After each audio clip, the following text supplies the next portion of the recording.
All right, we're here with head coach Stanley Redwine to preview this week's NCAA Championships to be held in Eugene. Coach, thanks for being here. Sure. To start out, let's just kind of talk about the venue, Hayward Field.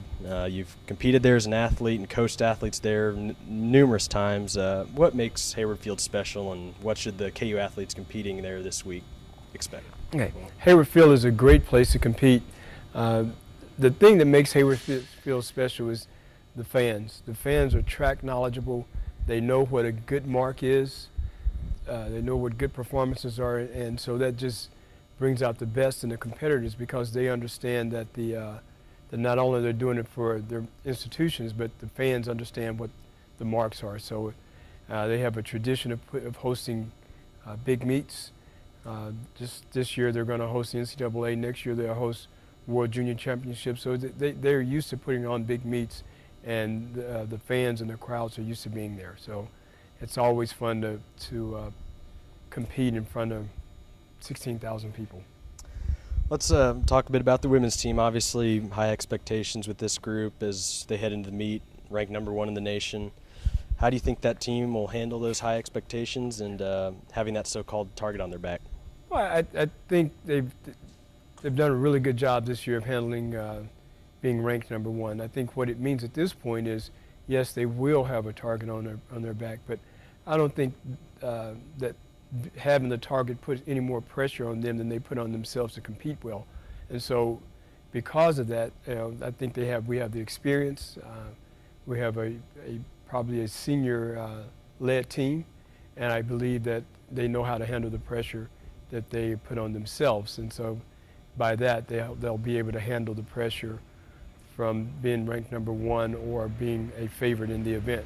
The big thing is we may be ranked #1, but we were talking about the crowd at Hayward Field. They're all for Oregon, and so as we may be #1, I think we're going in as underdogs, especially to the Oregon crowd. And so how we compete against the crowd and the Oregon team is going to be the bigger issue. Let's talk a little bit about Paris Daniels. She's entered in 3 events this week, the 200, 4x1, and the 4x4. What are you hoping to see out of her, and what should the fans expect to see out of Paris this week? I think Paris is very competitive. In the 200, she has to race a super elite field that would probably be, some of those competitors will be in the Olympic final, in the World Championship final this year.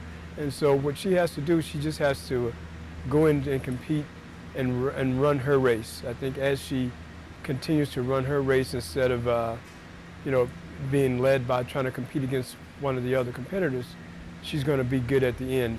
I think Coach Brewer has done a phenomenal job in preparing her and have a great strategy so that she can do well in all 3 events. Long jump and triple jump, Andrea Gubel, you just talked about her a little bit. She really won't be happy with anything less than the national championship in those events. What will Andrea need to do if she wants to do what she did in indoors and win both those events this week? I think Coach Pate has done a really good job of preparing her for it. She's very competitive, and yes, she's going in with the mindset to compete at her best, and her best is to win. That's her goal, and she's never been one to shy away from wanting to do the best. And so I think that's the type of expectation that this team has. That's the type of leadership that we have for the young athletes. And so with the expectation like that, we have the freshman Sydney Connolly, who now knows what it's like to be at this type of championship, to understand what a person should do. So she has a great leader in Andrea to compete and do well. With the pole vault, such an unpredictable event, especially with the weather in Oregon, what do Natalia and Kristen need to focus on to perform well this week? Well, I don't focus on the weather because the weather is the same for all of them. They have to focus on what it takes for them to be successful. I think Coach Hayes has done a good job in preparing them, and so whatever the conditions are, he will have prepared them for that. And as long as their focus is there, they're going to be there, and they're going to do great. And so, again, Natalia being a senior, Kristen being a senior, they've been there before and they know what to do.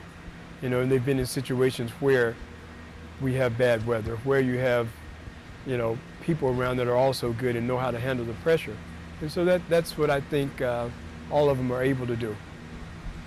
Let's switch over to the men's side of things now.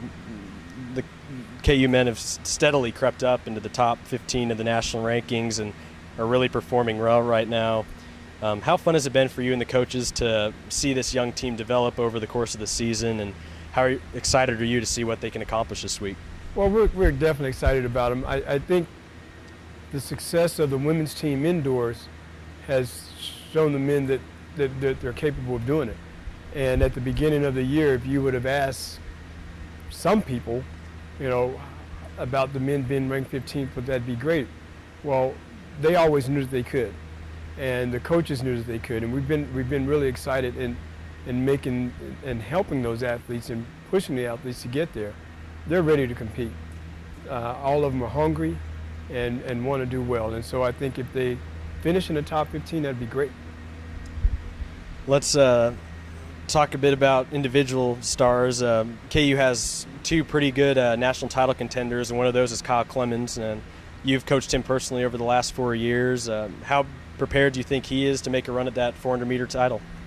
Kyle is really prepared. He's anxious to compete, and I guess at this point, my goal is to keep him calm, because he although I've been around him for 4 years, I know that sometimes he gets nervous before a race, but he's not that now. He's confident, and I think over those years he's learned to use that nervousness in a positive way to be confident, and I think that has allowed him to compete at the level that he's doing now.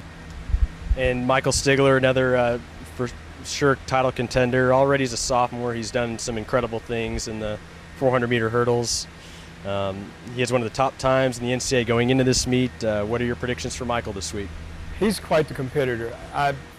Every time he competes, he surprises me. And you know that he's going to do well, and he expects to do well, and he surpasses that. So I'm expecting great things out of him because he's prepared. And the big thing is, I thank God that all of those people are prepared and ready to go. We don't have any injuries or anything else like that, so we're ready to go. All right, let's get your final thoughts here. I'm sure you're not going to give us too many details, but what will it take for the women's team to bring home the program's first NCAA title? One more point than anyone else, so that's the goal. And for the men, what's your goal for that team finish? Well, I want them to continue to compete like they're doing, and we'll see where they end up.